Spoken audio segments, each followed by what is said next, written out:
What's up Swifties? So ngayong araw meron tayo ditong brand new CF Moto Aura.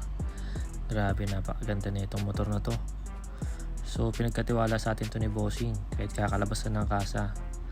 Meron siyang mga slight na mga dumi at imperfection, pero gagawa natin yan ng paraan dito sa Swift. Kailangan ba talaga lagyan ng ceramic pag brand new unit?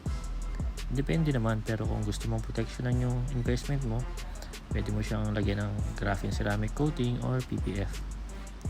Ang kagandahan na itong ceramic coating is mape-prevent natin yung mga light scratches na umabot sa top coat o sa ating pinaka-pintura.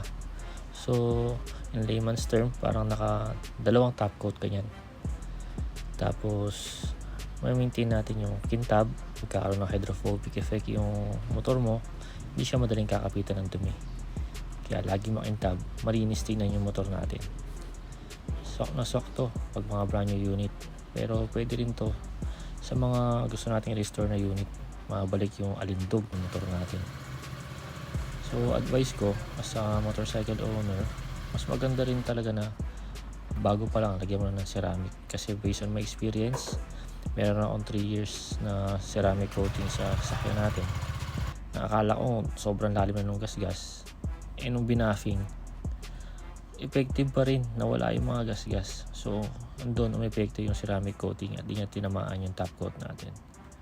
So ayun, kung nag-iisip kayo proteksyonan yung mga investment nyo, palagyan nyo ng ceramic coating dito sa Swift. Ayan, kita nyo naman, detailed muna tayo bago mag-apply ng ceramic coating. Grabe sa kintab, no? Ayan. So ayun lang, sobrang thank you kay Bossing, nagtiwala sa atin para dali ng kanyang brand new unit dito sa Swift. Ride safe po sa lahat.